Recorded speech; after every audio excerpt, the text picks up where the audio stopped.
rock and roll.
What's up, everyone? Welcome to Diabolical Wednesdays. Oh, yeah, the claps, yeah.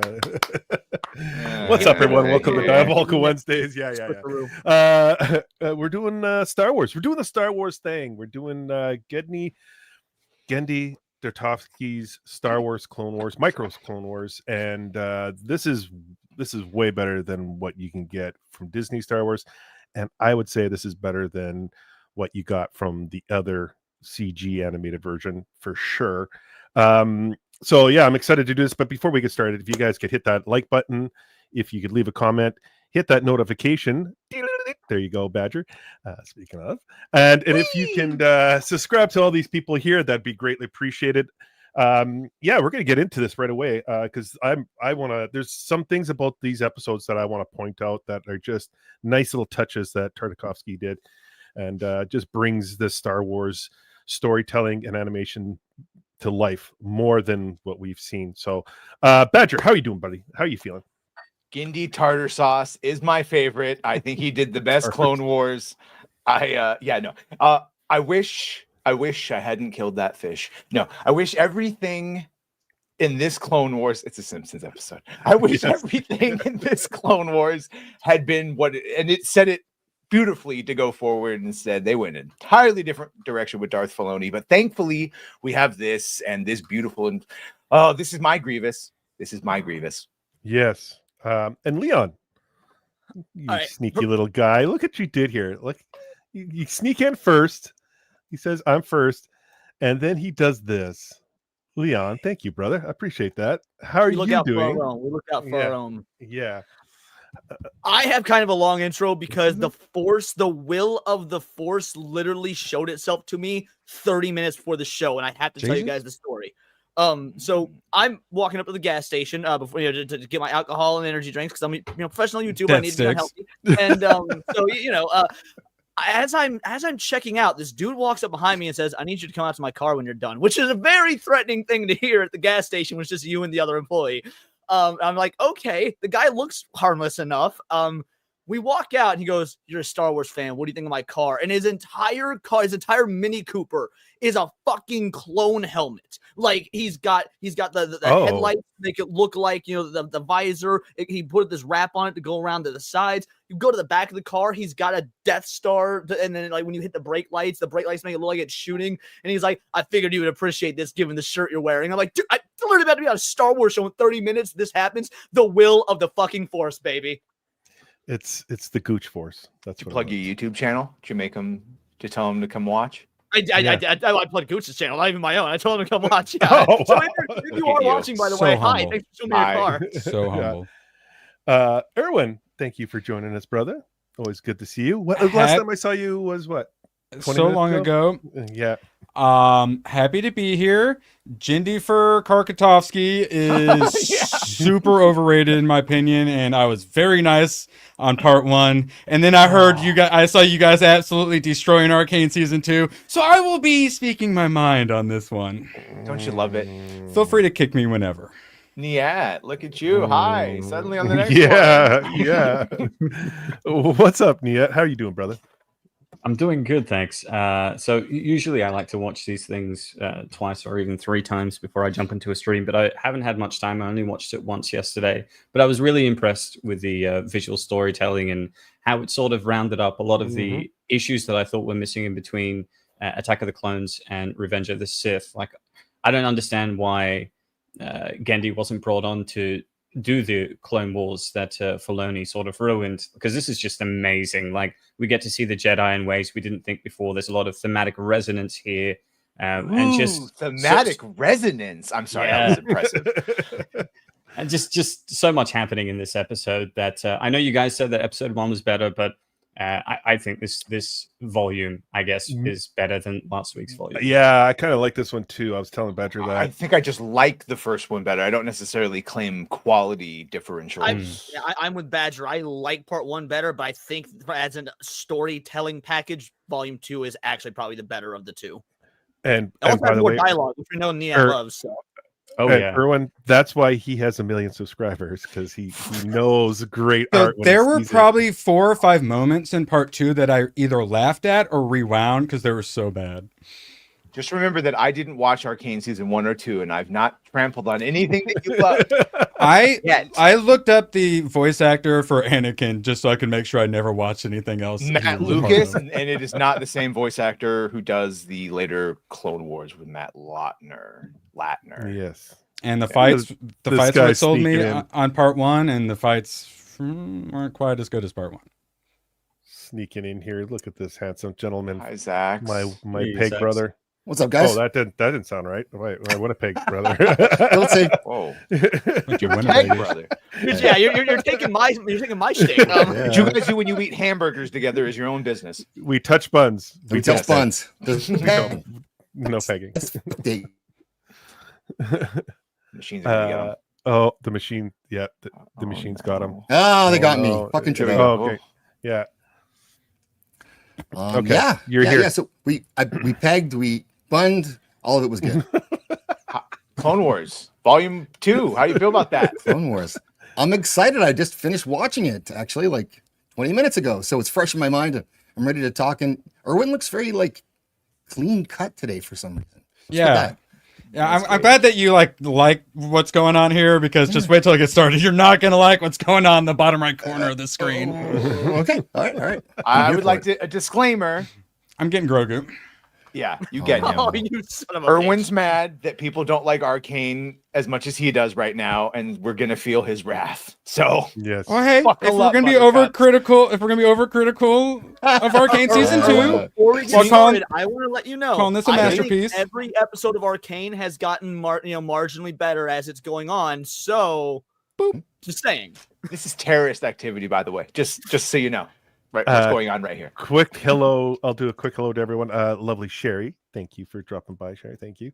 Oh, Mama Gooch is in the house. Hi, Hi, Mom. guys. Have fun and Hey. congrats on 19.4 thousand. Woo! Jay, thank you. how does he do it? Under a year. Yeah.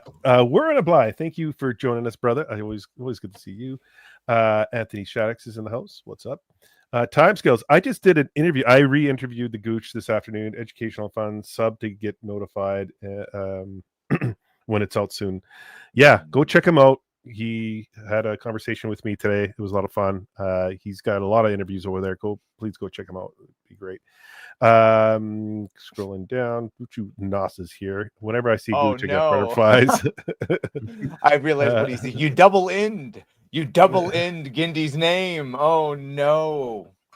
Did I double it? I thought it was double end. Marvel purist. Change this title immediately. I was like, why did he? Oh, I don't know. Why couldn't General Grievous be scary and powerful in the Revenge of the Sith and Clone Wars 2008 like he's in the 2003 Clone Wars? Well, we're going to talk about that. Awesome, HBT. Thank you for joining us. I like General Grievous character design.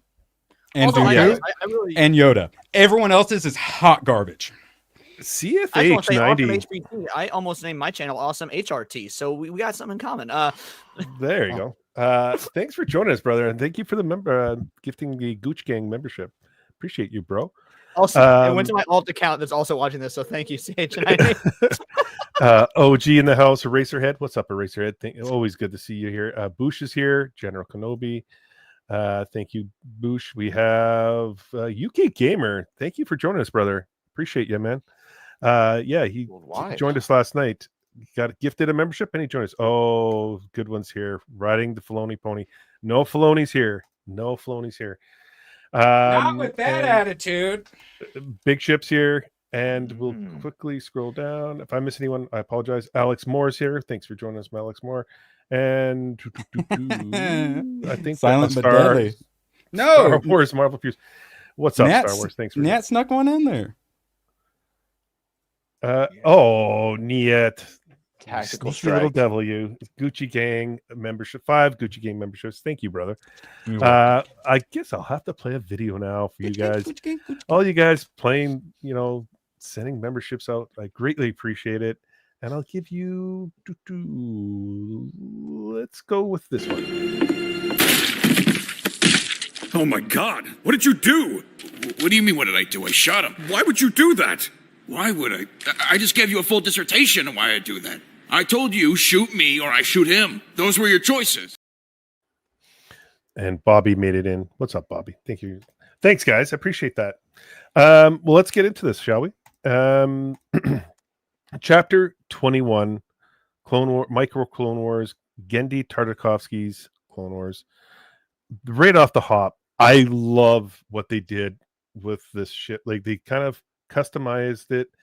It's kind of got that vibe from World War II where they paint their planes and everything like that. Mm-hmm. It brings out some personality for the clones. I think it's cool as hell. We talked about that in part 1. You add a red stripe or a blue stripe and suddenly you care about clone troopers. Yeah, but I like the actual it's the same thing, but for just their spaceship. Yeah, but in part 1, that is obviously in the beginning of the war, and then by the time you start getting to the later on, even it's like, and then the more clones go, the more personality they develop, and so by the end of the war, my favorite voice acting and characters were probably the clones. There you go. I was not expecting that. This is where Tartakovsky's really good. Very minimal dialogue. Even though there is dialogue throughout, especially later on in these episodes. He sets everything up nicely. Like, they're flying by, they drop these detonators. They don't go off. And you're just like waiting to see if they're going to go off or not. They fly into this broken down kind of like structure and right away start, firing shots everywhere. This clone trooper is kick-ass. Like, I love the look of this guy right here. My favorite character, probably. Yeah. And then we get into, them just taking everything. And then we get to where we left off last week. What's this guy's name again there, Badger? Kiana Mundi. Okay. Fighting Grievous. Thank you, Badger. Yeah, I was going to say plus 5 points to Niet. Sorry, Badge. I like how Niet sounded annoyed that you didn't know that. Like, God, he's one of the most famous Jedi on the count. He's been alive for a long time, right? Isn't he the one? Fuck off. Over 100 years. Over 100 years. I It's hate it amazing. so much. Yeah. But yeah, and this in real time, this was like, I was like, what, a year or whatever it was that we had to wait for the. Obviously, he doesn't die, but Yeah. I love the animation style. Even though I know everyone's going to say something about the animation style, I like it. That's just Tartakovsky style. Oh, Erwin, is it an issue with the animation style? Or I like character the background team, fantastic. Like I said, character design, Dooku, Grievous, Yoda, Stormtroopers, many of the don't go any further. droids as well. I like, but a lot like How Padme. are you taking seriously when you say stormtroopers and not clone troopers? Clone Troopers, whatever. But like Padme looks fucking ridiculous. Holy crap! And then you get into like Anakin and stuff, which was kind of look cool, but was not Anakin like Clone Wars at all. But yeah, there's some things I like. I just don't like Samurai Jack style and whatnot. I think I like Hold a on, bit Gooch. Let him keep complaining, but stop. You keep going forward. I want to talk about something back that we showed all the Jedi that we're fighting. Mm. Yeah. So Alea Secura and obviously the other one gets saved. Sakti, I think it is. Shakti, thank you. Sorry, I'm fucking thinking about what I wanted to say.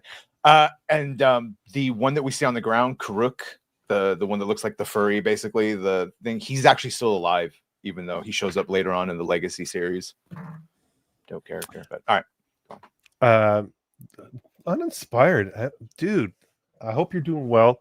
For $5, Genndy is a master of his craft, and my entire childhood was fueled by his works. Glad to see you all giving him flowers. Cheers, lads. Always good to see you, brother. Thanks for joining us tonight. For that one, I'll give you a quick. This one's always good. Pull the lever, Kronk.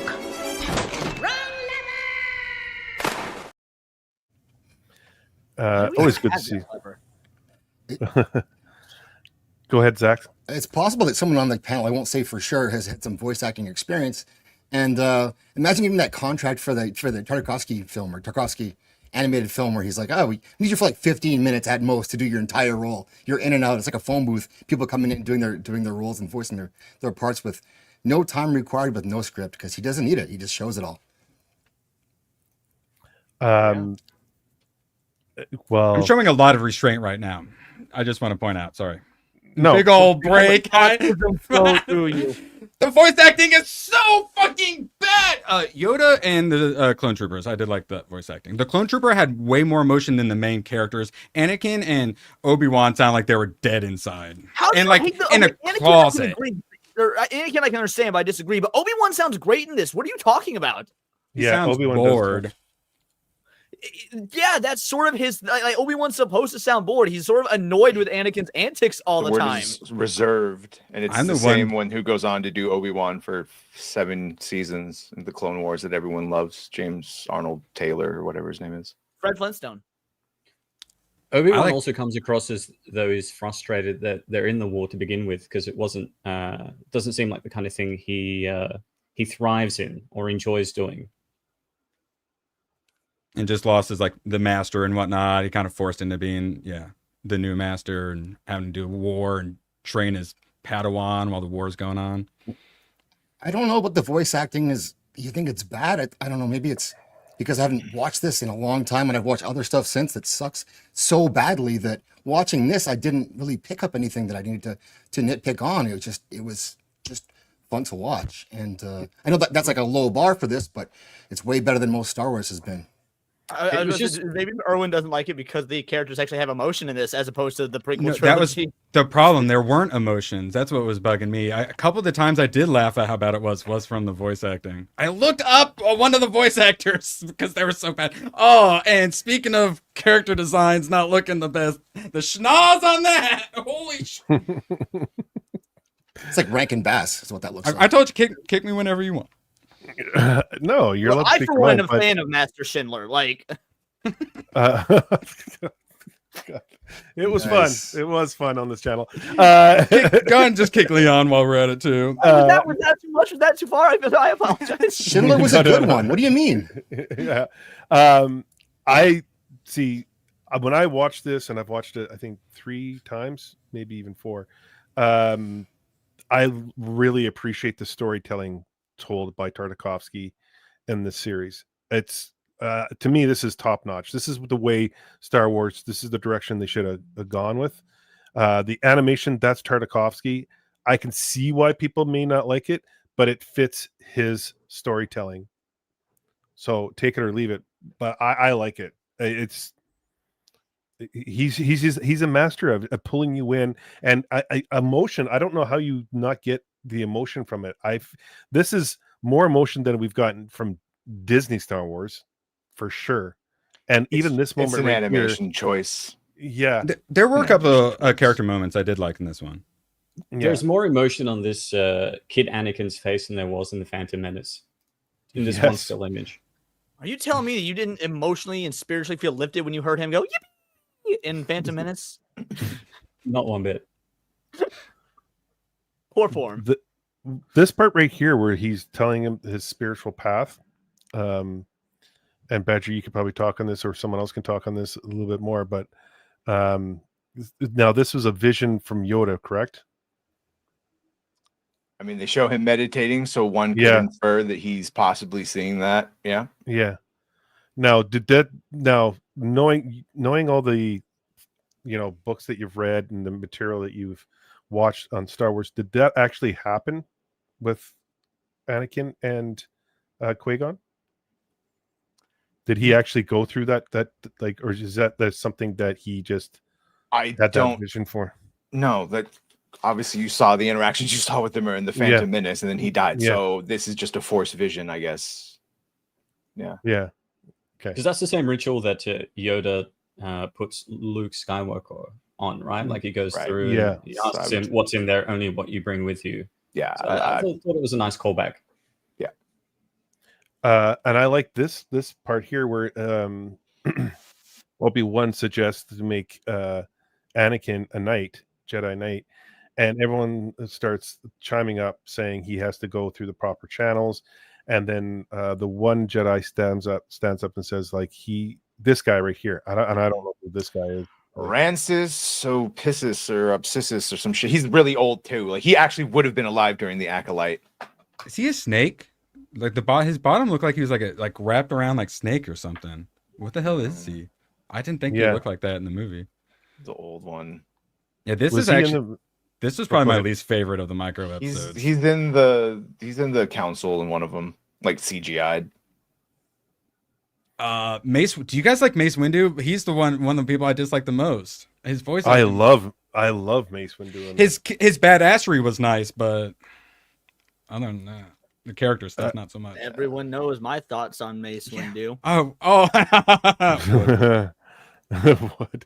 So this is where they have the discussion of making him a Jedi Knight, and I like the part where Yoda steps up and says, "Well, you were immature at times and made mistakes and didn't listen to your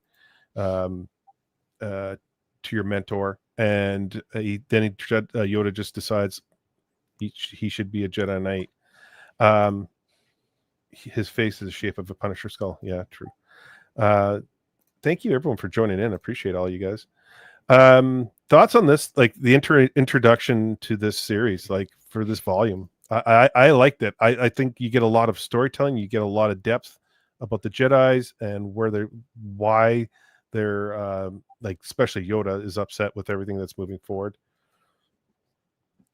No thoughts. All right. I have more thoughts, but I'm trying to keep my thoughts to a minimum. I just wanted to give other people the opportunity to speak, but no, in terms of the way this opens up, I think that we actually get a better sense of the inner workings of the council in this show than we get in Revenge of the Sith, which I think is probably the best of the prequels, because you see that the inner conflict of the Jedi throughout most of the prequel films. The Jedi are more or less in agreement with one another, with the exception of Qui-Gon. That's sort of his thing, is that he's the outlier. But here you see disagreements and arguments between the Jedi, and at least in this first episode you do. And I think it's a nice sort of way of showing, hey, even though you've got this council of elders, they're not going to come to the same agreement. They've got different ideas on what to do with Anakin, how to approach the Clone Wars, the whole nine. So yeah, I like seeing that strife within the council. I like seeing Anakin showing us like he's getting more based as time goes by, with his hatred of the others, aliens, and his undocumented peoples, and he's giving them a look. And I like that. I like that part of it. He's like, okay, I get this now. And it's part of his character development. He just doesn't like those weirdos. Get him out, he says. All right, Erwin. I know you're chomping at the bit to talk about this. Go ahead. We got. I don't like Padme design. Giant eyes, I mean, kind of works. I do not like it. I'm trying to pull it out. My internet sucking, but when C-3PO flashes them in an alleyway in a trench coat. I was trying to. I have the frame, but my internet's being crappy, so I can't pull it up. Because he's in a yes, bad neighborhood. It's coming up. It's coming covered up. in expensive electron plating. Yeah, I know. Well, he's gold plated. Yeah, because he's working for the up and ups. Like, oh, did I skip it? No, there that it is. right there. That right there.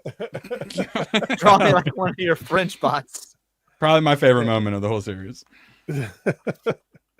Well, you need a little flashing from C-3PO once in a while. Well, there's also random flashes of like Looney Tunes. They even do like Looney Tunes music at times. None of the Looney Tunes stuff worked for me. They did a little bit in the first one. They did a few more times in this one. Yeah, I see. What I liked about this series is you see the relationship between Anakin and Padme, and I think it's the way they portray it is better than what they did in the movies for sure.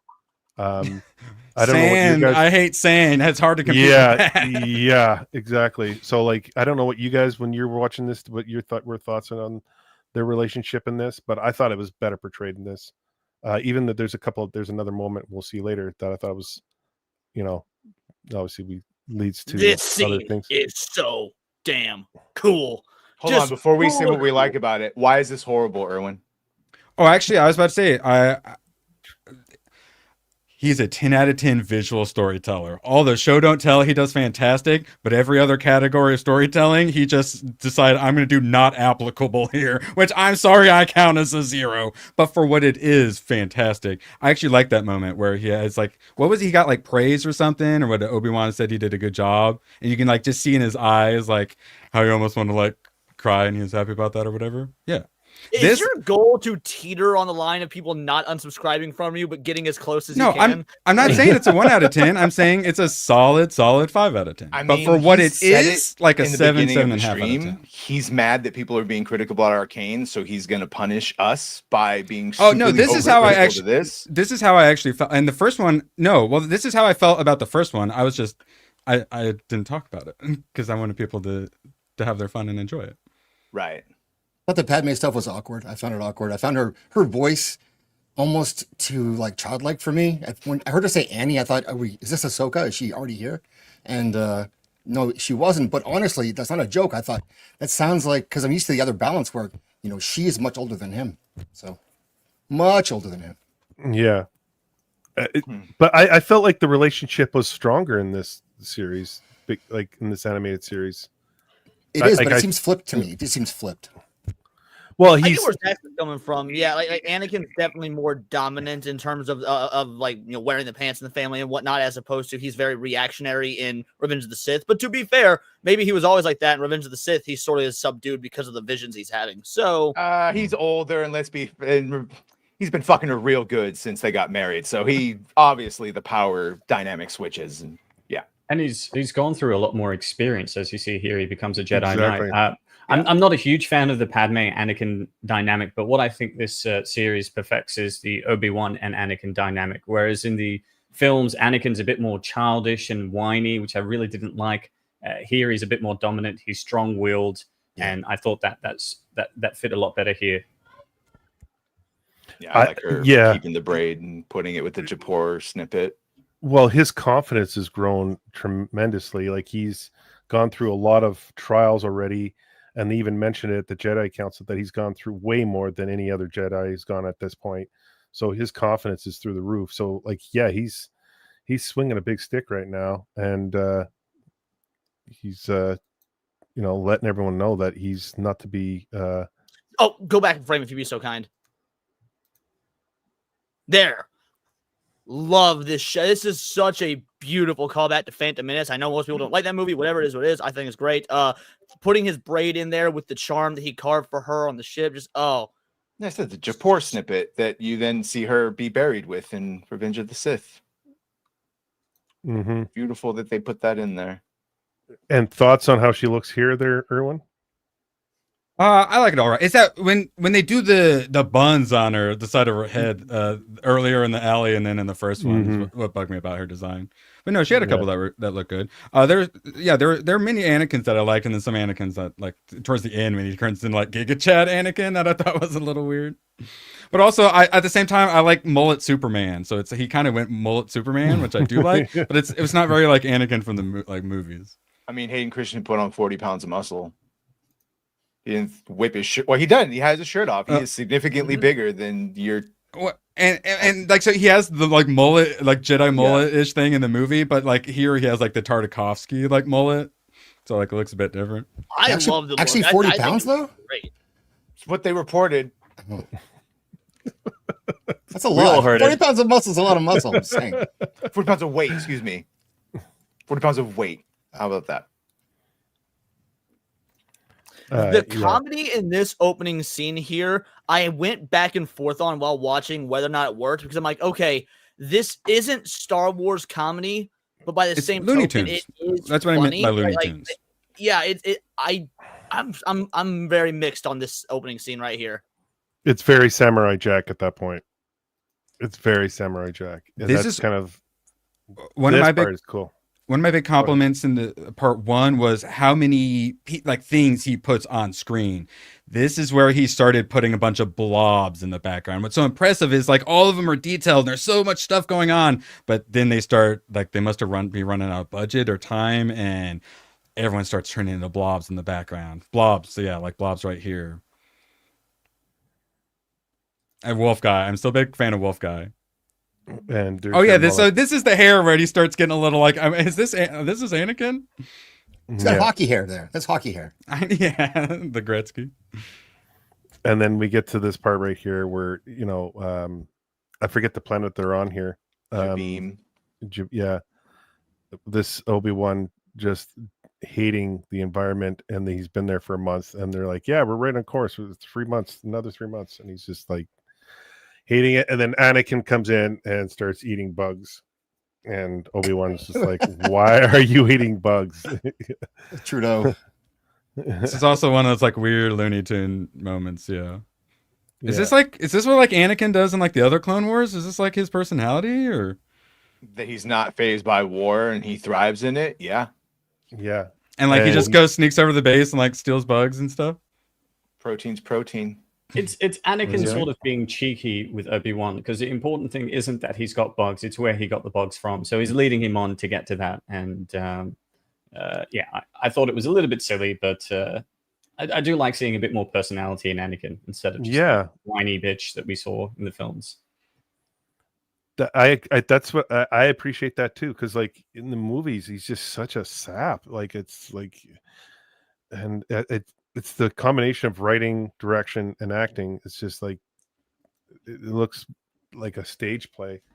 And yeah, so they go into the sewer systems to hit the to take out the shield that's protecting the droids. And of course they have to go underwater and swim. But yeah, this is all cool.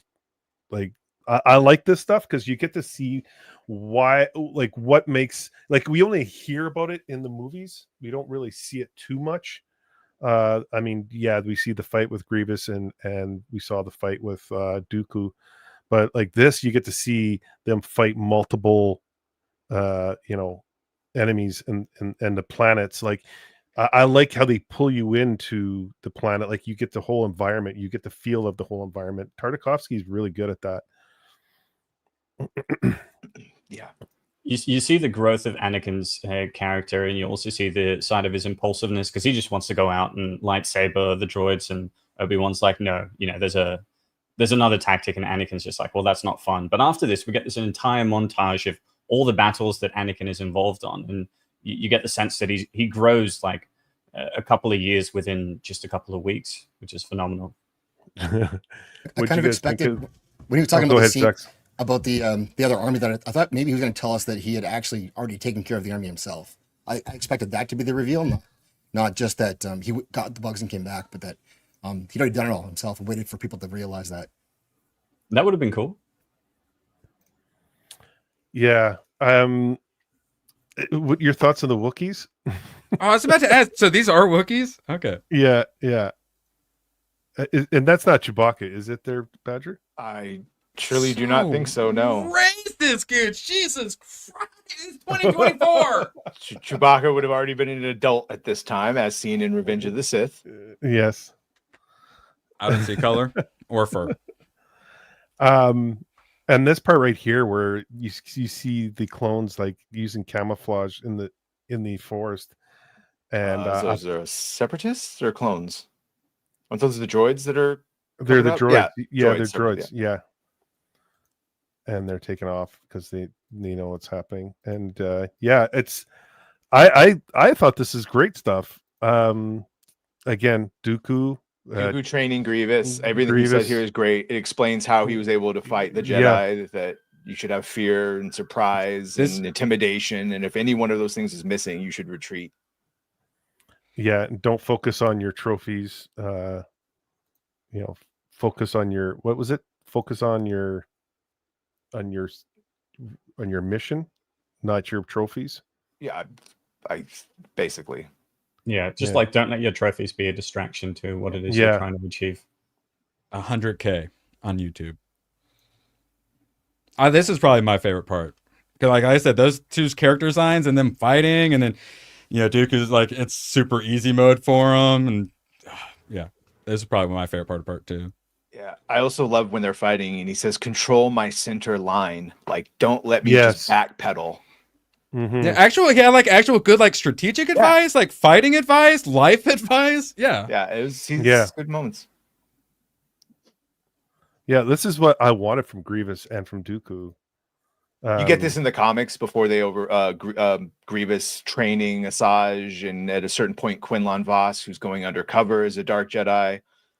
Badger, thoughts on them jacked ass teeth? Do you want your palps to have jacked ass teeth or not?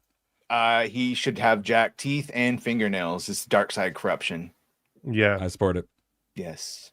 All the dark side cavities. Yes. I think that Genndy makes Grievous an absolute unit in this series, whereas in the Revenge of the Sith, it's just like, well, he's already gotten these lightsabers, but you don't get an inkling as to how, because he's immediately defeated by Obi-Wan. Whereas here, you get this sense of strength, power, and skill and tacticality. And they butchered. Unfortunately, I have to blame George for that, because Nick Gillard had all these elaborate, choreographed fight scenes. That Grievous fight was supposed to be a lot longer, and it got condensed. And the Mace versus Palpatine was supposed to be a lot longer, and it got condensed. And there's also something that Revenge of the Sith doesn't do very well, unfortunately. What I think that this show alludes to, it doesn't outright explain, but it alludes to, is that Obi-Wan is actually really the only one that could beat Grievous because of his, because of the form he uses. How defensive, right. And that's why when you see Grievous in this, just like I love Shaak Ti. Shaak Ti is actually one of the most underrated Jedi in my opinion, but she gets mollywopped by Grievous later on. It's because nobody can handle the dude. So yeah. It's one of the reasons Anakin and him fight to a standstill, is because Anakin is overwhelming attack and Kenobi is overwhelming defense. And then you throw in an environmental situation around it, like, environmental damage, and excuses the upset. Well, ultimately, what ends up helping Obi-Wan defeat Anakin is Anakin's arrogance. Otherwise, they're pretty much equal. Right, but no. That's what I'm saying. They're not at that point equal. Because if they had been in an open room with no environmental damage, Anakin would have smoked through his fucking defenses. It was only that and the fucking lava and all that let him go it, and then he got ruined and all his like rage, I assume. Too. Yeah, that would have made the difference and put him over. But the lava being the differential. Yeah. Plus some rage and overconfidence, but the old cockburn lava will do that too. All the usual suspects. Yeah. And then Obi-Wan knowing all his moves and shit and all the other stuff. Sorry. I really like this animation, like so well done. It's simple, but it's great. It captures exactly what you want. So like Anakin and Obi are sent off to this planet here. I'm sorry, I'm horrible with planets and names in this. I forget what this one is. Navarre, something with an N, Naveen. It's Tatooine. Just quote that. So this is my criticism of Volume 2. I'm not a fan of this particular arc of the creature designs or I'm fine with him having a vision quest and like it's basically a big Vader warning. I'm just not a fan of and then capturing them in the way they look when they go all monstrous. I guess that's the point. I just would have done something different, but So I agree and disagree, and I don't like the way they look when they go monstrous, but the way they look before that, I mean, I'm just saying, Navi, step aside. These fucking blue alien honeys. Calm I'm down, kind of feeling Tobias. Calm down. Again, anything with clone troopers and Anakin leading clone troopers, I love. Anything with kaijus, I love. Yes. And by the way, I thought the whole point of this was to show that they were Jedi Knights together. They were partners and brothers, even if Kenobi would take the lead sometimes.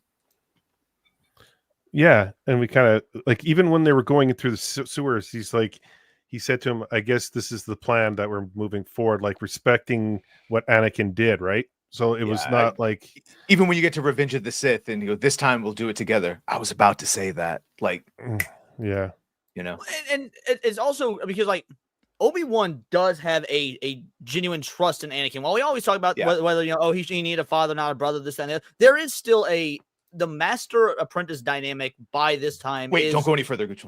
Say it is gone. They are friends. They are peers. I mean, technically Obi-Wan's above him because Obi-Wan's a master and he's on the council, but Obi-Wan has no issue trusting. He defers, Anakin. right, just as often as he doesn't. And that's the one thing that this sort of does, but the Dark Horse comics really did. And I guess the Clone Wars cartoon sort of just how much of a fucking rock star hero Anakin really was in the war, how many campaigns he was like super vital to. Yeah. He easily could have pulled the Revan if he wanted. He just didn't have the charisma first and just because he just didn't have the charisma to fucking start his own like separatist movement with the Jedi. I forget this part. Is this when Mace breaks in and Yoda's watching some Force Hub? He's having a vision and he gets his alarm system going off, even though why did it take so long? The dark side. Back to Spaceballs. The dark side is strong right now. That's why it took so long to realize. Rossi for $1.49 super sticker. Anyone want to take a guess Rainbow? what he sent? Nope. I was gonna be my guess, dang it. Rainbow. It's a rose. Rose. It's a rose. Yeah, it's a rose by another name. And then Rossi for $2. So where's Anakin's Padawan? Dave Filoni hadn't almost allegedly spank banked her yet. She did. She is Filoni's creation, start to finish. Yeah. Well, the Ahsoka thing, which I thought the Twi'leks and the Ahsoka people were the same. I apologize for my racism there. The one in that, she's jailbait like so hard. Wait, before I get one guide, George did want her Anakin to have an apprentice, but like Filoni is responsible for a lot of the details of said apprentice. I'd like to file one quick complaint. So, like him coming through this door here, whenever he goes through people go through doors or they go downstairs, or he likes doing like random like weird Dutch angle kind of like things. The perspective and like the size and stuff, they really fudged up some stuff. I didn't mention it in part one because there were also some moments they kept doing and it kept bugging me, and I rewound on a couple. Also, some of the frame rates, like sometimes they were really choppy and something. It's like because part one, I really like the animation, but some of the corners started seeming like they were getting cut here in part two once the budget started running out or the deadline was coming near. I unfortunately do agree with Erwin. There are moments of this that do look cheaper than part one, and I unfortunately agree with Erwin. I like that. All right, I'm done. When the guy's right. Like. Nice to see you, Vex. Just okay, not the I love same. the way Mace Windu is walking here. Even as a Supreme Mace Windu hater, it was like 10 seconds of him just like straight swagger walking. This is he's about to start rodeo riding something, right? Isn't he? Or that's coming up. That's coming up. Yeah. Who's this guy again? What's this guy's name? I forget this guy. 10. Yeah. Who is he voiced by? Because like a number? The voice sounded it's like familiar. TIJNN, but the J is said a certain way. The Jedi Council member. Why are some of these things glitchy in the frames? And if anyone wonders, his horn, which was cut off in the first volume, it grew back. They grow. I was actually wondering. It grew back. Now I know Badger was saying he doesn't like this arc very much. I think this is the highlight of part two. Me too. Me too. This is so seeing Anakin go on this quest, seeing the way he, because earlier in the film or in the season, Obi-Wan, they sneak in, like we were talking about earlier, they sneak into that droid factory, and Anakin's about to go gung-ho, and Obi-Wan's like, no, there's a better way. And he just force pushes the bombs. In my opinion, you see Anakin learn from that when you do, because he goes in stealthy instead of running and gunning. I feel like that was him being like, all right, on the last campaign, Obi-Wan taught me something. I'm going to apply that here. This is cultural appropriation. Okay, you made the joke. Now I can say, all right, I'd like to make acknowledgement that I am currently on occupied land. All right, now let's do the rest of the. Let's do the rest of the joke. I almost made a land acknowledgement joke too. Well, you can too, because I think we should all do it, starting with Nyat. Go ahead, buddy. Colonizer. It's all right. Sorry. I like the Vision Quest. It's just it's very on the nose for his. It's a Vision Quest that turns into like a Force Vision, basically. Mm-hmm. Here's the thing. They took this and applied it to Boba Fett when they did that series. They did something very similar. I think they stole a lot from this. Oh, in the fucking with the series, the sand people. Yeah, the Tusken Raiders. Okay, while we're on the subject, speak basic. I want to say speak English, but yeah, or give us freaking subtitles. I'm sick and freaking tired of having to watch aliens freaking talk like in Andor, and they're like, give me some subtitles. Subtitles. Right. Normally, I would agree with you, Erwin, because I thought that at first as well. Because it's been a while since I'd seen part 2, and I was like, man, I want to. And then we get Obi-Wan translating, and he has that line, "Oh, when you travel the universe with Qui-Gon Jinn, you pick up a few things." I'm like, okay, I actually kind of like Obi-Wan just doing his like subpar translations like that. I like that. Yes. I can do a little for some immersion. He keeps calling you White Devil, White Devil. That is why I made the joke. Yes. we're all very white here, so yes. he has to get in on it too. Yeah, so they see the vision of the one-handed man in this, and these. It wasn't me. This was very droids like from the 80s there. This is one of my favorite. Comedically, this might be the best part of the entire show. Seeing C-3PO freaking out and then admonishing the droids, saying something akin, "I'm going to speak to their manufacturer" or whatever. Yeah. I laughed out loud. I did. This was fucking great. I thought it was a bit cringe, but I'm glad you liked it, Leon. Well, C-3PO is supposed to be cringe. I am a fan of the droids and the Ewoks. Okay, I've got the full comic run right here. The droids and Ewoks shows were my shit. Stop saying you're straight and then showing us things like that. Stop it. Even I don't have that. Yeehaw! Let me get my floating cowboy hat real quick. Do my Mace Windu impression. Yeehaw! May the force be with you. This is another badass moment. Because he took control of a vulture droid. This is awesome. I did actually like it, but the rodeo-ness, yeah. But when he forces the missile away. How is this any different than Black Widow jumping onto a skiff in Avengers, which this was before that? So just saying. Yeah. Well, it's just cool when a black dude does it than when a woman does it. Okay, so it's a saber. He's fine. When he's crashing, he pulls the thing like it's a fucking stick on an airplane, and then pulling it up somehow that means it goes up now. Like it engaged. So that's what I mean. That's why the rodeo. Okay. Other than that, pretty badass. I thought this it was exchange cool right here is I'm so good. The clone looks over. Master Windu. He just doesn't say anything, just veers off like, yeah, I know I'm awesome. He Donald his ass. All things are possible with the Force. Nobody else thought they pull over the black guy in the new car in the neighborhood? Nobody at all? 2 or more Jedi meditate, there the Force will be. Yeah, and this is sick. This was awesome. I really like this part. This moment, it just looks like little dots, and then it pulls you in, and you see you're going through the actual war in the in the galaxy. Here is amazing. Great animation. The scale of the war is insane, and the fluidity with which the animation pans from one fighter jet to showing you how epic this battle is, I really loved. Similar to the first one when it's funneling out gunships, that's how it should be. It's literally a scale of millions. Mm-hmm. Not every battle, but that's, so yeah, they should all be really grand. Hundreds of thousands of battle people in every battle. I love this moment where they're like, this ship is destroyed, or gotta get a new one. We gotta get a new one. Yeah. And they just he pulls his mask down. This is a kick-ass mask. I'm like, I might have to see if I can find this character as a McFarlane or something because he's cool as hell. Yeah, Bobby, the Force is actually more Buddhist Zen than Christianity.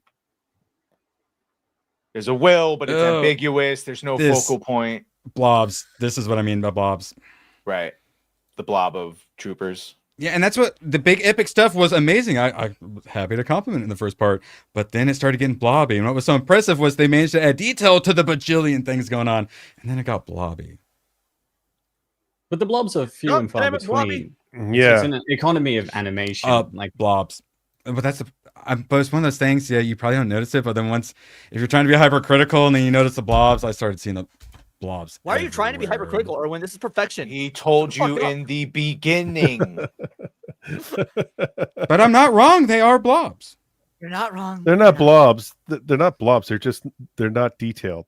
They're just shapes that are not. You know what I mean. I know. Like, I do have to pull a Tim Sale comic book out right now. I'll fucking yeah. What are we looking at? Oh my god. I became a bigger fan of Mace Windu throughout this series. And I became a bigger fan of the troopers in this.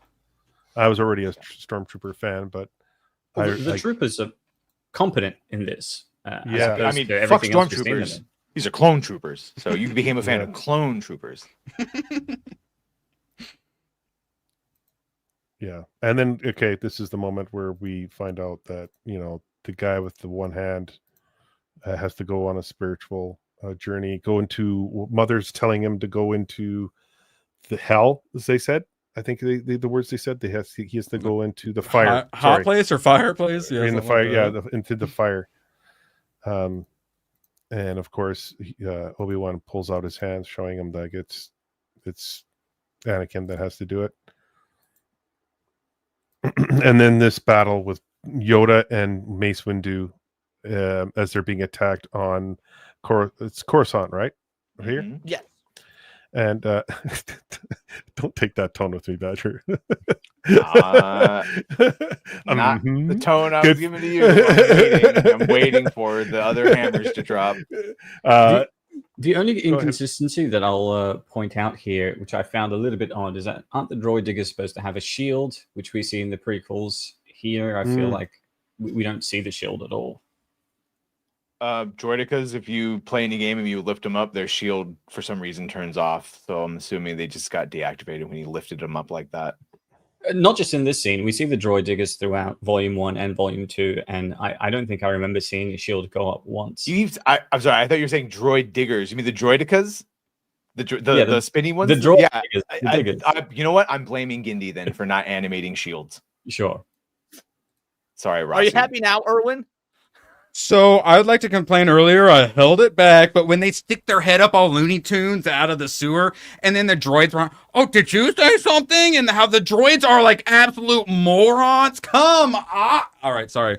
There's lore reasons for that. Like that's actually lore accurate. As the war goes on, they had to outsource manufacturing of the droids to less and less competent manufacturers, and it made the droids less intelligent, less impactful. Okay, I actually like that. That's why in Revenge of the Sith the droids are retarded compared to a Phantom Menace. They're like normal battle droids. For $5, Rossi. Remember, Badger, there's a difference between magic and the Force. And a little winky But would face. the Force affect Superman? Yes. I feel like it would. Yes, it would. So we all know Badger was right. There is no magic in Star Wars. And then 2 weeks later, Leslie Headland informed him that he is wrong, though. In Disney Star Wars, there most certainly is magic. What's a But we ignore that. To be fair, wasn't there magic in Star Wars even back in the EU? Because like the Sisters of Dathomir. Oh no, get it, Badger! No. Get it, Badger! There we go. I know I could be wrong. I'm just saying like the Sisters of Dathomir were created in like the late 90s, and was it Force based then, or did they not have? Was it not magic? Because I could be misremembering. I got it, Badger. I got it. What page? They called it magic, but it was just another. It's the section on Force witches, if you're wondering. They called it magic, but it was just another name for the Force. Okay, thank you. Even Luke tells C-3PO to show them your magics because that's what a primitive race would understand. That's okay. Thank you. Yep, I appreciate being cleared up on that. Of course, my darling. Of course, it's just fine. That argument is why Rossi is in the chat. Yoda using the Force and taking out. See this, like we saw this in the game as well with Darth Vader pulling down the one vessel there, that huge vessel. He pulled it down in the game. Well, I forget what game that was. If you're talking about Force Unleashed, that's Galen Merrick that does it, but he pulls down a Star Destroyer. I believe you're Luke, Ray Palpatine. the more apt description would be the expanded universe Force and all the books and shit. Luke at one point literally pushes Star Destroyers out of a fucking space system. Now it makes him look all messed up like the Emperor for a while, but well within Yoda's powers. Size matters not to be throwing these things around. It's all right, Rossi. Son of a bitch. You know what you were doing. Short King. I wanted that. I don't want to get stuck on Disney stuff, but god damn it, that's what I wanted from Luke. I wanted pulling entire fleets out of the fucking sky. Yeah. You Remember can when he was still like, drink "Did the you want green me?" titty milk if you gave me some Force fleet action. Yeah. I did want you to stand in front of it with your laser sword. Yeah, there you go. Heteronormative. This is cool, man. I think, with the Life slugs boom, and right? the drawing the Yeah. thing on him. Oh, I like that. I do like the slug tattoos. They stole this from Book of Boba Fett. I don't like it as much anymore. Retroactive. I also like this design for Anakin, by the way, just like going like homie is so powerful with the Force, he can go shirtless in the tundra. Badass. Yeah, which Also agree. they could. This was done in the books that Jedi can use the Force to warm or cool themselves. It's a whole bunch of fun things. What's that Wim Hof guy or whatever? Yeah, like, Who swims under the? We can do it the through ice? breathing. They can do it with Force powers. This is the thing. Everyone was like, "How did Ahsoka survive under the water?" It's called a Force bubble. All right, we've seen it a bunch of times. It's a subconscious thing that you can project even unconscious. No, Good don't. stuff, bro. I'd love to see it. Now go burn your fucking Grogu doll. Dare you say that about my child? This is like I'm with Leon. This is like one of my favorite parts of the series. Like you get to I'm fine see with him Anakin- going in and rescuing. It's just a Yeah. little,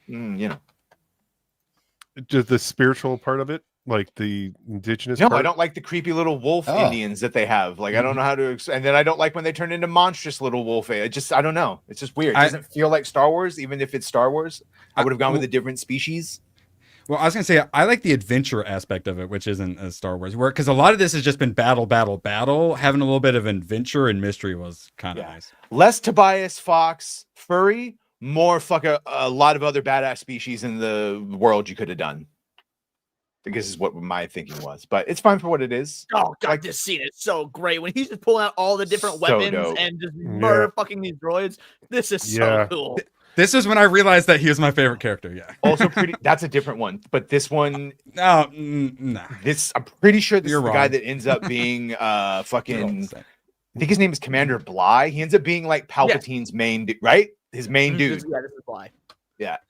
So that's why he's a badass like that. Do you have these figures? No, I did. I don't have one of my honestly. biggest- That last fucking Palpatine or Emperor I found for $6 at Ross, which was like archived Black Series. I have no more room on that wall, so no more. Sorry, guys. One of my biggest regrets in life is a friend of mine. Her son was getting really into Star Wars, and she just lost her job and whatnot. So like, I'll just sell you my entire collection for $100, so you can have. And I shouldn't have fucking done it. I really shouldn't have. But yeah, I had Bly, I had Cody, I had totally- what was the green one? Fixer? Who was also a fucking menace, the Green Clone Commander. Oh, that's another one. Wolf. I think Wolf is the green one, right? Commander Wolf. I'm totally not looking at Black Series right now on Amazon, and Gina's $78. Yeah, that's Crimson Empire. I knew you would. Badger Crimson Empire any good? They got 1 and 2 for a good price at my comic book shop. Yeah, if you like non-force power people. Yeah, and it's all bad guys and stuff. Yoda, yes, Yoda rides his mount, giggity. I love him being a badass. I didn't realize it was a mini mount till like at a certain point, and then when it like you can see other people next to him, like he has a mini horse essentially. He's riding in a battle, like one of the little adorable mini ponies. When you see it's Mary or Pippin riding in a battle, and it's a fucking Shetland pony as well. Everybody else on a horse. Correct. He's a beautiful pony, and I love him. Zaxx, if you me, did you like the clone troopers in this? Because the the shots of the camera angles on these guys were freaking amazing. They're like badass. I love these Yeah. clones and the different weapons they got. Also, I think they're Yeah. very imaginative too, and the way they use them is great. Yeah. And they have colors occasionally, which is nice too. Just sell me Yeah. on a red At stripe this every once in a point- while, and I'm good.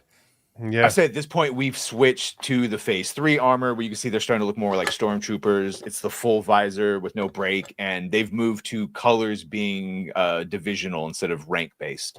So like this war party has this, Obi-Wan's were like orange, the broken circle fleet.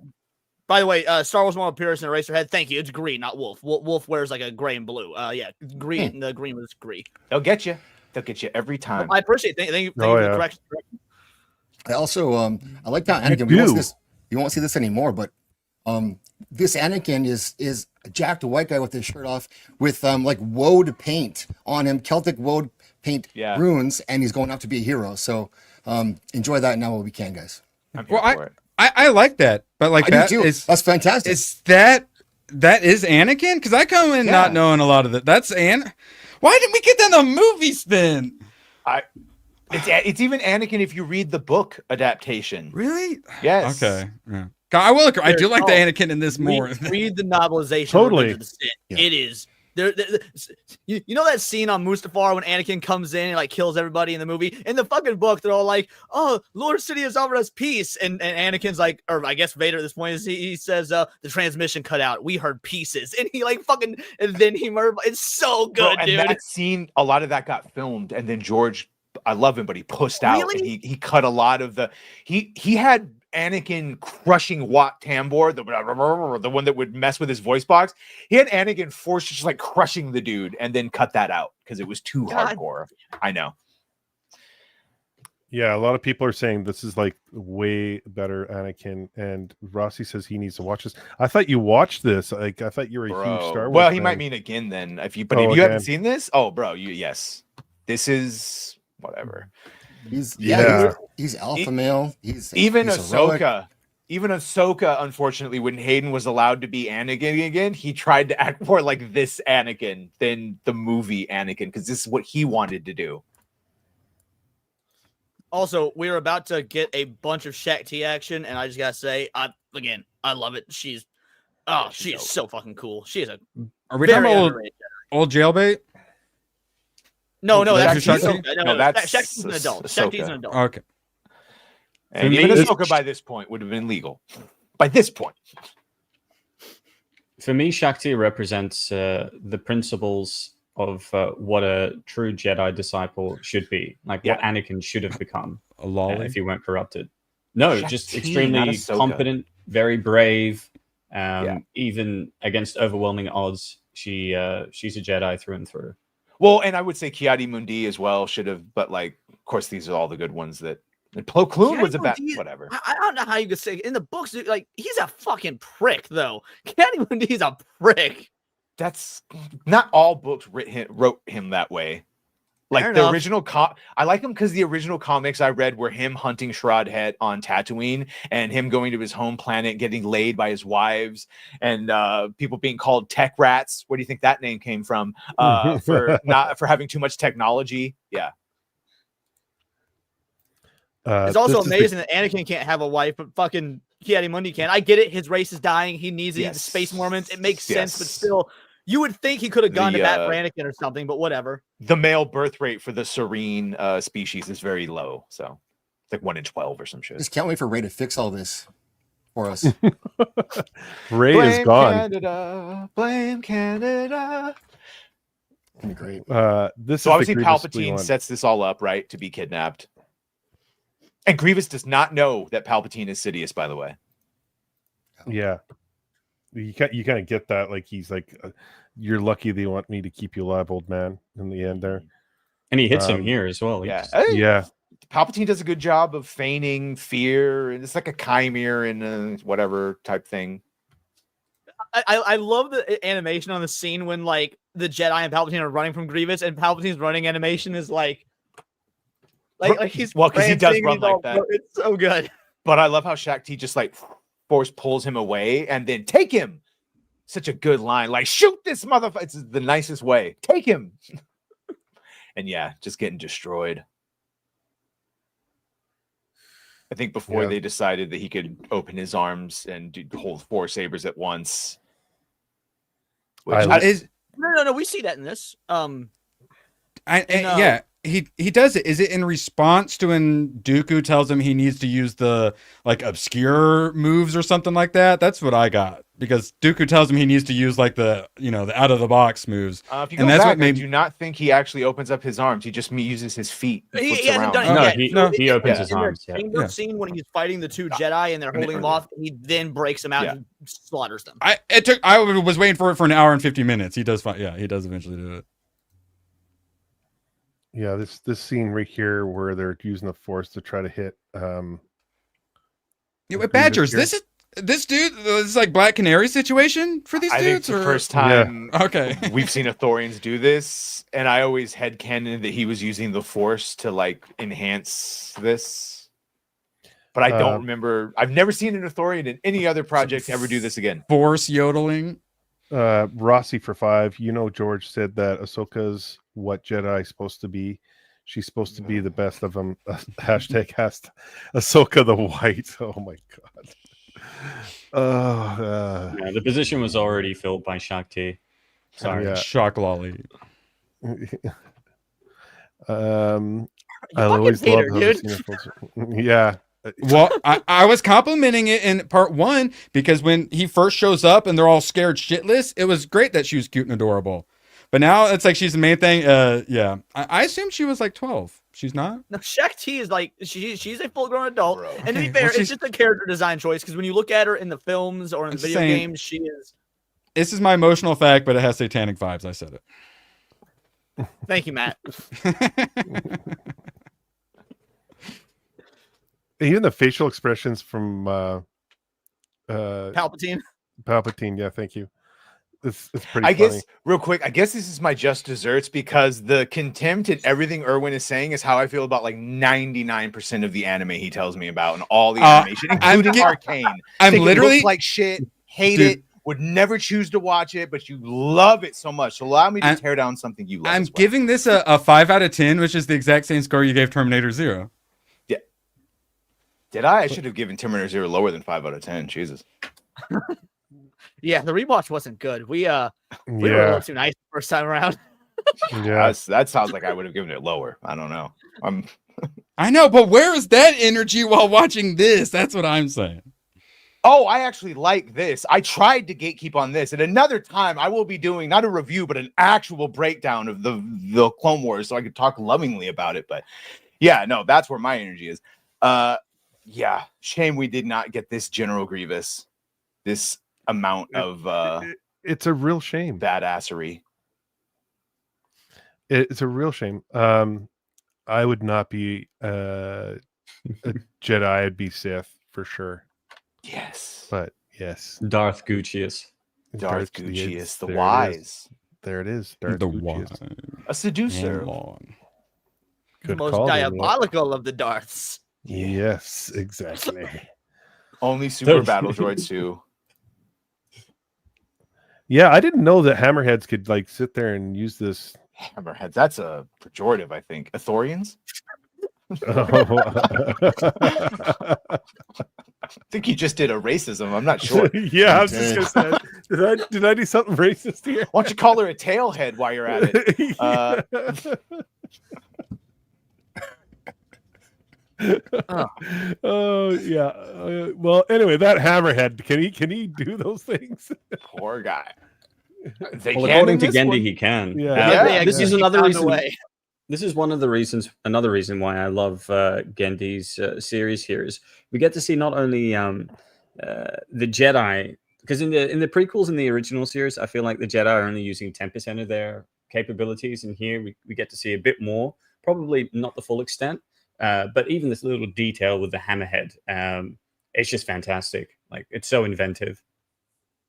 Also, Hammerhead, because Jay Goodwin says, and I could be wrong, Badger can correct me, they were Hammerhead before the bullshit retconning. No. Even then, Hammerhead was the character's name. I don't even think it was his name. I think it was his nickname. The race weren't called Hammerheads. Bro, the Ithorian, because I was trying to see if there's anything about the screaming, and there's not. Ithorians, commonly referred to as hammerheads or leathernecks, as an insult We're, Wow, we're a racism. sentient- we're a sentient species from the planet Ethor. Yeah. So I don't. There's not. This is just something he did, and I had candidate that he's using the Force to augment whatever. They might have a scream, like Gooch, post a brown square. Go post a brown Also, square. Jay, fair enough. You bought the figure in '78, but guess what? The figures in '78 also spelled out using letters R2D2 and C3PO. They did not actually use the letters and numbers. Like it was ARTOODEETOO. Like That's they how the weren't- comics are. they weren't exactly the most accurate representation the figures back then. Yeah. It's funny. I'm fine with this one as long as you just say he's using like the Force to augment it. Ithorian Jedi Master that uses battle, meditation, and Bane novels as probably as an example of that. Interesting. Yeah. And as far as like, because Nat was saying them using more or less of their powers, I always took it also in the beginning, you're seeing the more reserved Jedi. And then by this point, you're seeing Jedi that have been fighting a war for 3 years and they start to be affected by it. Like quite severely. So, Yes, Zaxx. They all start having what? I was saying they start getting like PTSD and shit and going. No, I can't remember. hardcore. Erwin's pointing at the thing. It's this small on my screen. I have no idea what it is. That's all. these, like, what are these called? Their Badger. The I was Magna trying to look. Guards. Oh, Magna Guards. Okay. Yeah, with their ferric stuff. Their lightsaber proof. Yeah. Which Shaq T wields and goes full Donatello is so awesome. Sorry, I'm gonna keep freaking out over this. No, it's So good. I love this. Like, this is great. I'm probably gonna watch it again tonight. I like Yeah. his. I wish they showed them as more agile, like when they show This- him the flipping around later on. Mhm. This scene is my animation wise my favorite part of all of volume 2 is seeing these cave paintings and you've got this archaic rendition or this ancient rendition of Anakin and doing this. This is such a cool little moment. Now obviously it's again Force vision and whatnot, but I don't know. I love weird esoteric shit like this and Genndy does it the best. So Yeah. And do you think it's from something that's in the actual Steam that makes him do that? Because like it's like I thought he was just having a Force vision. I thought it was something in the Steam. That's why they ask him to go in there. Because don't they ask all their champions to go into the fire? But that would just mean that it's probably strong in the Force, and they've been not understanding that their champions have been having darks or light side or dark, just having Force visions. yeah, like what happens on Dagobah. Like there's some areas of just high Force concentration. But like, it's the Force Nexus. See, I thought it was a Force Nexus, but I didn't want to say it and be wrong. Damn it! Oh, I sorry. just said it. A Virgins. Is that a retcon? For them to mean the same thing? Well, I didn't know if Disney like stopped calling them Force Nexuses and now called them that or something. No, they decided to not steal that, but they called it a Virgins because Qui-Gon says Virgins. But Virgins just means Force Nexus. Gotcha. So I guess what he should have said in the prequels is I've encountered a Force Nexus, this time surrounding a person instead of a fucking inanimate place on a planet like you would normally get. This battle scene between the Jedi and the Magna Guards is insane. I excellent. What the hell is this thing too? Like he's got like a party horn. He's on I forgot his species name. He's super crazy though. There's one you can recruit in the Old Republic that goes around killing everyone. Don't we see his race playing musical instruments Yeah, in the he's Cantina in the bar scene? Max Rebo band Yeah. too. Yeah. What I found hilarious about this sequence is that I think she fights him here, but there's another sequence where they're running, they see the Magna Guards, and the Jedi just jump over them, and they're like, "See ya, clone troopers, good luck." Yeah, yeah. They all just die. Yeah. Well, they've got a mission. Palpatine needs to be safe, okay? Yeah, but they just left him to die. Yeah, it's like, see ya. We're bouncing out of here, literally. To be fair, a lot of Jedi did view the clones as expendable assets. It's kind of fucked up. Talz, Talz. Too many species, but yeah, they're from Hoth. Wasn't Anakin and Obi-Wan, weren't they the only two who really saw the clone troopers as individuals? and feels like there's a bit of a Ki-Adi-Mundi did as connection well. with Some him. And in fact, Jedi there's did. an entire story arc about Ki-Adi-Mundi getting down, like sitting down with his clones, knowing their names, knowing their story. Yeah. He's like, if we're going into battle together, we are doing it as brothers. Like Ki-Adi-Mundi, it was, as much as I was ragging on him earlier, it did take time to. And that is something I do like that they do in the Clone Wars, is they show that some Jedi are complete assholes and treat them like just disposable fodder. And it is completely different than how some Jedi who end up bonding with their troops. Like Leia, that was what was so tragic about Leia Sakura, whatever. Oh, She's that's like the been worst friends with death all in of her all fucking of Revenge of the troops. Sith. And then in 66, when they turn on her, But then the camera pans, holds on it, and they just keep blasting her dead. Yeah, for doing I it. know. And that is literally, I think, the most fucked up scene in the whole movie. it is. But it also shows you how well aware they were of how powerful the Jedi were. That you take no chances. Yeah, this chase scene is like unreal. I want to ask Badger quickly. I know you've talked about it before, but why is it that Grievous is immune to the Jedi power, the Force powers, aside from like the lightsabers? But how is he? How is he built that he's immune to that? I don't think he is. The only way I would explain it in my head is that it's just a super heavy man. He's very fast, and you see he jumps around. Like, yeah, if they all at the same time try to grab him, they probably could. But it would take a level of team tactics they don't do. What? Yeah. Zaxx, sorry, Badger, go on. No, good. Done. I'm saying what? I don't think he's immune at all, because when they're trying to use the Force push on him, he has to like cling his claws into the ground to move forward. And then later on, we see obviously Mace Windu damage him using the Force, so he isn't immune. Oh, okay. Yeah, it's just at the end. We see Anakin when he's pulling all the bolts out of people, and he can do that pretty easily. He's obviously Anakin, but you don't see that with Grievous. So I was wondering if there was something about him that you couldn't do that with. Yeah, it's a special metal called plot armor. I don't fucking know. I'm not picking it apart. I'm just curious. No, because here's the honest answer. If Darth Vader wanted, he could just crush everyone's heart and there would be no fight. True. I don't know how else to explain. Superman could kill every. That's why, because we'd have no story. I'm not nitpicking. I'm just curious about it. Always had a flair for the dramatic. That's why choking is more fun than crushing. But their heart. fuck off. You know what I'm saying. Like, if we were really using the Force the way you could use the Force, these stories wouldn't last very long. And not even the Force. In the beginning, when the clone troopers drop like 5 of those grenades and then blow them up later, 5 grenades takes out a third of the army. If they would have just every battle just drop like 100 of those over the battlefield, that it'd be over. You don't want to just no casualties of war. You don't want to be looking like fucking Israel. Like, there's no Geneva Convention in this universe. I'll tell you that. No, it's a Geonosis Convention. Yeah, we ignore it on ours, but are these the monster designs we were complaining about earlier? Okay, it makes me feel weird. I don't know. They're like blind moles or whatever. The mole rats, naked mole no rats. Offense, tech, it just dirty things that must be destroyed in Fallout 76. The mole miners, I hate the mole miners, dude. Grumbling, it triggers me. Sorry. Bullet sponges. It doesn't matter how strong you are. They're bullet take sponges. Forever. Sorry. They take forever. No. Yeah, this is great. I love them tag teaming everything. 2 most powerful Jedi around at the time, minus Anakin and Obi-Wan together. It's another kick-ass moment from Mace where he's just guiding the laser to destroy all the droids around him. Fantastic. They're actually, the tiles are supposed to be this big. Like in the Old Republic, they're this scripted. They are not skinny as is depicted in the newer version. What does EU mean? Expanded universe. Expanded universe. What Disney calls legends. Get Gooch. Just hey, someone else. I was just yeah. Well, they initially, when Disney acquired Star Wars, they're like EU is not canon until we decide to pick it apart and insert it. Kathy Kennedy, like very famously said, "There's no lore at all for Star Wars that we can draw upon. There's nothing here." Yeah, they're fucking stupid. That we literally had levels of canon: A, B, C, D, G. Yeah. Movies were top canon, so it was basically like if you didn't like some of the dumb shit in the expanded universe, well, guess what?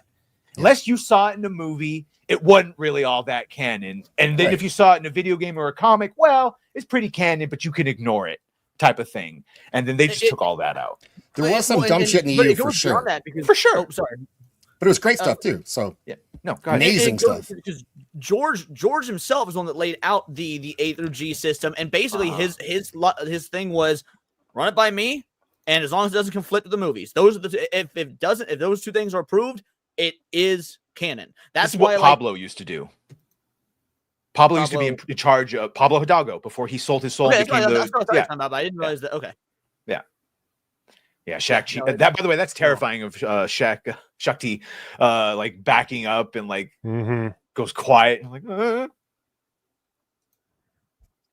Yeah, this is I you're getting two different parts of like two storylines and two different what do you call it? Solar systems, I guess or systems and star systems. Yeah. I like how Tartakovsky pulls it off here. Both are. Sorry, go ahead. John. No, go ahead. Both these stories are very essential to the path that Anakin takes to become Darth Vader. One is setting up the kidnapping of Palpatine, which leads into his confrontation with Dooku, where he kills him. And here also we see a lot of heavy foreshadowing of what Anakin will become with his arm missing, and he does the Force choke, I think, for the first time. Yeah. The choreography in this part is just the last two episodes, that the train when we were skimming through it, but the train station where all the subway systems were going through, and they're fighting through, like they're using the Force to get through certain parts to delay any attacks from these guards. It was phenomenal. Did we I skip thought the it was past great. part where Grievous gets hit by a fucking train? Like, does that already happen? Does he get hit by a train? I don't think he gets hit. Yeah, by a train. last minute jump. Oh yeah. Or grab on. Oh, okay. I thought the train actually hit, like, because Shat T's standing there, she's right by the red light, and he's about to kill her, and then the light turns green. I thought the train just full on took him, so maybe I just misunderstood that. But I would just assume that he'd have the reflexes enough to, like, at the last second grab on and, like, not be destroyed, obviously, because he's. Yeah, absolutely. It was just a good little comedic moment. Like, okay, that was good. I like that. We've already mentioned how. Sorry, Leon. It's the timing here with the internet. We've already mentioned how a lot of future films and shows copy from this. Did anybody else think that this moment reminded them of iRobot? Yeah, with Will Smith. Because he's also got the one hand as well, which come is out robotic. first, I believe. Indeed. No, I think, and also iRobot was 2003, and this was 2005. Part 1, I think, came out first, but I think iRobot came out before Part 2. iRobot was 04. Was it 04? Oh, so either way, it was before, because this was 05. I just thought this whole series was so badass. Yeah, it was awesome. Well, because in 3 we see he got like a different hand, and so this explains why he had to rebuild it. Yeah, you get a lot of the details of that we didn't get in the movie. I love this. Yeah, this part specifically is why this is my favorite arc, and probably all of Clone Wars, of this show, is seeing like these natives look up, who also had their arms destroyed, and then they see him just standing there armless. They rip their own off. They look at him as this Christ figure, like right here. They do the Gooch salutes. He is the chosen one. Anakin is the chosen one. He liberated these people the way he never got to free the slaves on Tatooine. Like, oh my god, aggressive armpit hair. Yes, I love it. We heard that she was supposed to be fired as well. Any day now. She's going to retire any day now when she's happy. Thanks, Mike Zero. I'd love to get you on the show sometime. Yeah. There's also significant symbology and themes going on here, because when they return back to their home, the child recognizes not the monster, but the person within, the father within, which ties into how Luke sees Darth Vader in the future. I just loved it. I was on the verge. I didn't cry. I'm not fucking vexed, but I was on the verge of tears when the father full on hugged his son in this moment. I was like, God damn it, that was good. Yep. Yeah. And then we see bitches being bitches. And all men are fat now. Back up, like we don't like them anymore. I seriously thought for a second there was going to be a massacre there. I thought that might be what this is. Just like. And I thought, like, I guess they could do that, and that would be one more thing to push Anakin when he does all this to save these people, only to have them killed by their own people again. But no, I'm glad they didn't do that. But I actually did think that could happen. The weird thing about being watching Anakin through all the books and the movies, and even like being a fan of his, and I know Star Wars Theory goes, this is like you know he falls to the dark side and turns to Vader, but you see so little moments balanced with good that, like, for some reason it's still part of you like, maybe he won't fall to the dark side, because you see that's what, but it really hammers home the tragedy that George kept wanting to show, that, like, man, anger up to this point has been righteous anger. Like, it's and some might say that's what Qui-Gon would have helped him understand and transform into, instead of suppressing it, which leads to the devil saying, well, I'll let you go loose. What I also love is that in here you see for the first time that Anakin knows he's not exactly on the right path, because Obi-Wan congratulates him. It's like, you've done a wonderful thing here. And in Anakin's eyes, you can see this lingering feeling of, did I though? Like, was it worth it? Like what I ended up doing? Yeah. Well, and beyond that, Obi-Wan takes a step further. He says something along the lines of, now they get to make a choice, or now they get to live their lives the way they want, something to that effect. And Anakin contemplates on that. I don't even think he responds. It just, Obi-Wan has the last word, and you get that lingering shot again. Like, it's poignant. Anakin's for once not being the brash, argumentative, younger brother. He's heeding Obi-Wan's words and really trying to reconcile them. Yeah. Grievous here is kick-ass. This is the moment that we wanted. Revealing the forearms to the Jedi and just taking them all out. This was an awesome scene. It was, and there's this beautiful juxtapositioning between him annihilating them and Shakti also taking it up to 11 in her confrontation here. I love the choreography and the balancing of the two scenes. Yeah. When she starts, before she gets her lightsaber back, she just takes that Magna Guard's fucking staff and starts just going full kung fu master with it. It is, and then when she gets the lightsaber, she's dual wielding. Like first of all, I can't say it enough. I can't. I just adore this part of the show. I'd like to file just one complaint here, and I think it was maybe the Mace Windu fight. The enemies stand in a circle and they stand still and just let their asses get kicked while they just stand still and take it. That part kind of okay. They're moving. The Jedi moving so fast, the droids can't comprehend it. Erwin. No, they literally just like stand there and watch like everyone get destroyed and wait to get destroyed. That part kind of stunk. This is the part where he grabs Palpatine. And he's just like, you're lucky they want you alive. Yeah, I did enjoy that line. When Shakti runs in and Palpatine's so casual, he's like, oh, I'm glad you made it. Like, yeah. Starts choking her. Takes her saber. And depending on the canon you prefer, he would later go on to kill her. There's also the added irony of him saying, your sacrifice here will be remembered in the Jedi archives, and then 10 years later it's like, Anakin, destroy the archives. Yeah. And Mace Windu running in. Mace Windu can fall from long distances and survive. Yeah. But how much of a badass is Shakti? She's just sitting there getting electrocuted for God knows how long, and she's taking it, dude. She's taking it. She's strong. Just a light tasing. Just a light tasing. Just enough to make her feel Have you alive. ever been tased? Because I have. That shit, it doesn't matter how light the tasing is, that shit sucks. Have you ever had the power of the Force flowing through you? Because the tasing ain't shit compared to the glory of the Force. All right. So here's the irony too, because like prior to this hand here, it was all gold and it was the light. It was light, and now the darkness. Yeah. Is this canon? Because this is badass. But is that like a shield or something? That's what his hand looks like in episode 3. It's got black on it. But it looks like it has extra bits that come out, like it's an extra like shield. It's like it's kind of like a. It's just the stylization of it, but that is how his hand looks. Yeah, it's more of a gauntlet, like if anything. Yeah, that's okay. So I'm not totally imagining. All right. Yeah. Great episode. And then off they go to, like it literally ends where Revenge of the Sith begins. Like literally seconds of difference.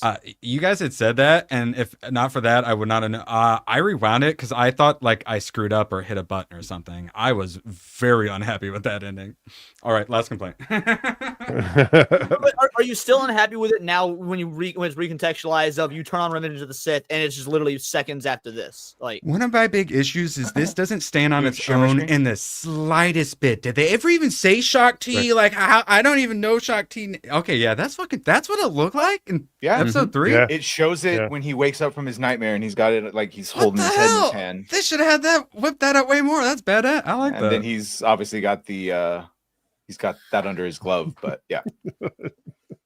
But yeah, my issue is it doesn't stand on its own a lot, and like a lot of your guys' compliments were tied to other like canon and whatnot. But like as a Star Wars normie, like I don't have that sort of stuff. But you know? also, it wasn't for you. This was literally at the height of Star Wars. It's not supposed to Yeah. stand on its own. It's a bridging material between the movies at the Yeah. time. So like Yeah. I kind of have to like rate it like how good it is for what it is, rather than like because that's a lot better score than my Universal score. That's for sure.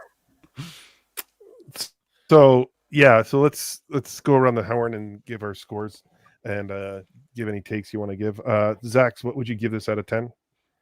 As volume 2, I would say it's probably for Star Wars stuff. It's up there, maybe an 8, something like that, in that range. I enjoyed it. It's a bit choppy, obviously, because it's the way it was made, but I did enjoy it. And compared to new Star Wars stuff, it's well above that. So it sits right around Return of the Jedi maybe level for enjoyment for me. Even though that's has a lot more attachment, but this is quality storytelling. I love this Anakin, especially at the end, and too bad we lost him after that. Yeah. Yeah. Your thoughts, brother? He's the worst I'd babysitter ever. I'd probably give it an 8.5. If Volume 1 is a slap in the face to remind you how awesome Star Wars can be, then Volume 2 is the full-blown right hook. I think it takes everything that worked in the Volume 1, the epic battles, the stylish animation, the sheer cinematic energy, and cracks it up. We get a lot more into the characters. There's more stakes. There's thematic exploration of Anakin and more of that pure, unfiltered Star Wars magic. I really loved it. Thematic resonance. That's going to be in the book for It's in there. Badger. Fiduciary responsibility and Yeah. thematic resonance will never leave me. Erwin, I'm curious to see if you're going to For what it is, super niche, like very, very Star Wars, very Tartakovsky. I'll give it a 7.5. Universal score, I'm going 5 out of 10. I want to give a personal 5 out of 10 score, but then I think would I rather watch this or Kenobi or Ahsoka? And I'm going to pick Kenobi or Ahsoka over this again. I wouldn't recommend it to anyone except for the one person who is Rossi, who absolutely loves Star Wars and somehow has not seen this. Rossi, you should watch this. Everyone else, skip. But I'm glad I watched it for cultural reasons. I told you to kick me in the beginning. It's a troll. I'm not going to kick you. You're allowed to have your opinions. no, you're not. Fuck you, Erwin. Even if it's wrong. What's up, Asawanami? Leon, your thoughts?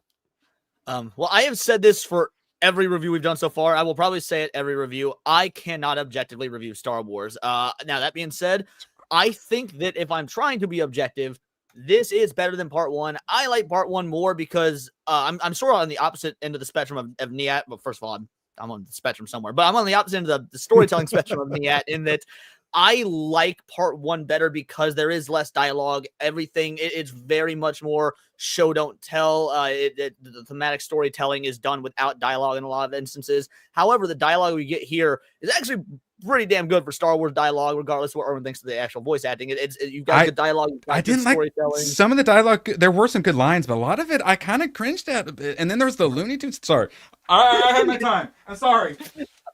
You're good, bro.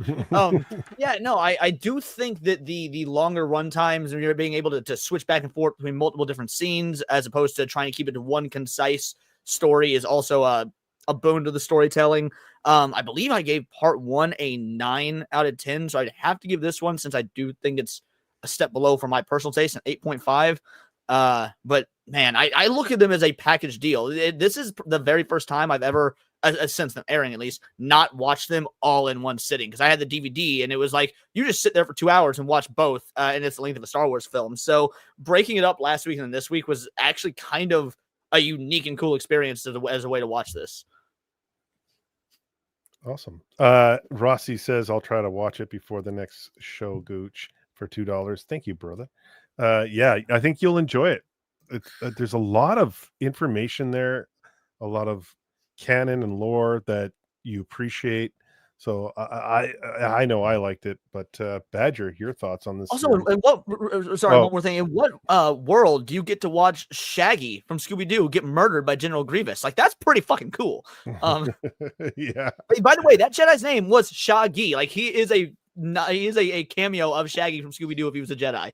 That was entirely intentional. That's pretty fucking great. Yeah, that's cool. The Star Wars Encyclopedia, Badger. Yeah, I give the first one a 9 out of 10. I think this is an 8 out of 10, but I also sort of consider them one thing. Watch Attack of the Clones, and you watch this, and you watch Revenge of the Sith. My score was higher. Part 2, it dragged it down a little bit for me. And also, I want to point, when I say 7.5 for what it is, my 7.5 is most people's like 8.5. So my for what it is actually agreeing with most people's scores. So I just want to point that out. Sorry. I promise I'd stop the rainbow Don't jokes. apologize.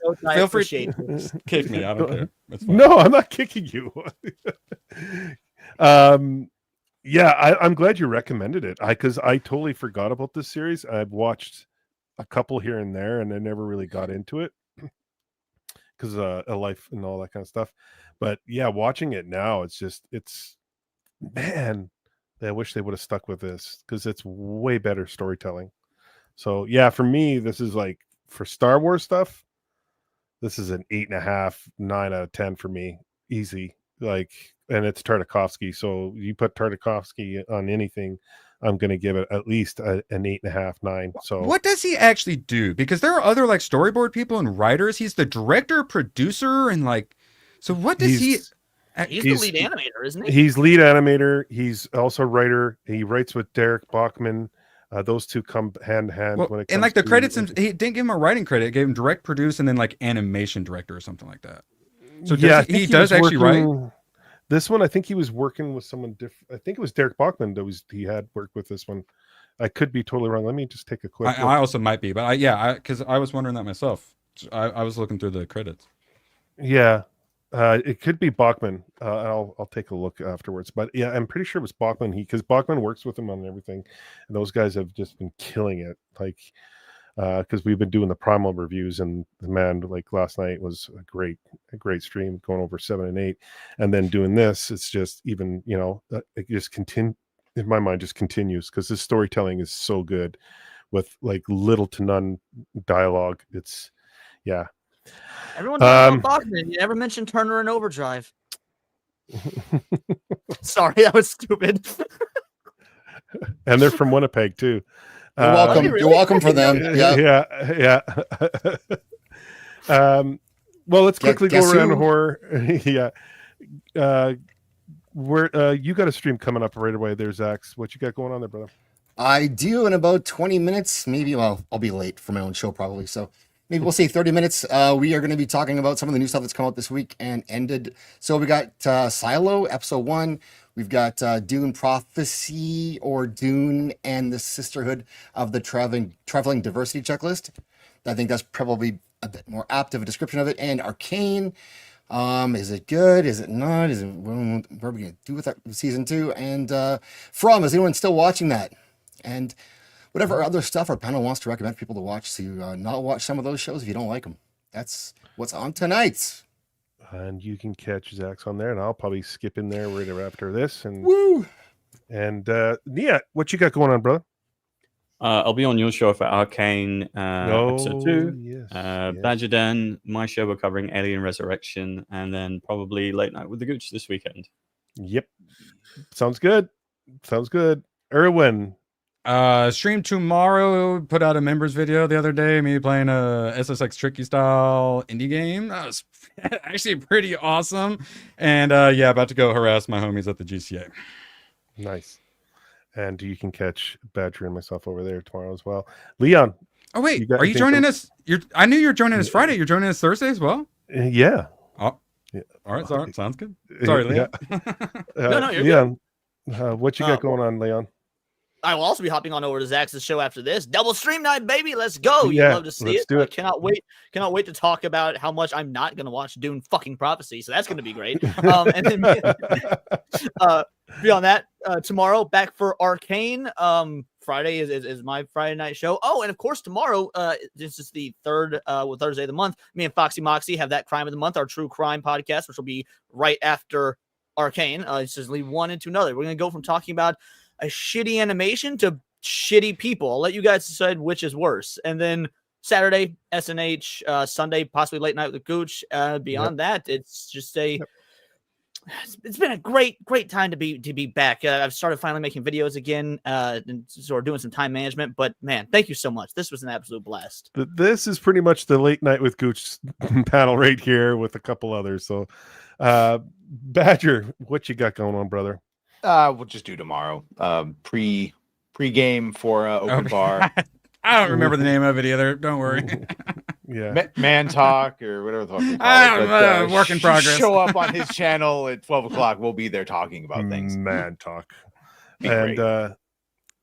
yeah, and you'll catch me over there tomorrow. I'll be on Zaxx right after this. We'll be raiding into there. And tomorrow night, Arcane season 2, episode 2. We got a great panel for that. Come join us for that as we pick that one apart and talk about, is it any good anymore or is it just gotten bad? So yeah, join us for that tomorrow night and looking forward to it. And then you can join Wednesday or Friday. What is it? Yeah, Friday. Join Nerd Wars and the Badger Den on late night and Friday. So Badger I don't know. Cat, Cast, all Badger, of them. All the Badgers yeah, will be there. join. Just go watch them Yeah. all. And for crying out loud, let's You get out of here, Gucci guys. knees, and you get Gucci knees. Yeah. Let's just get out of here.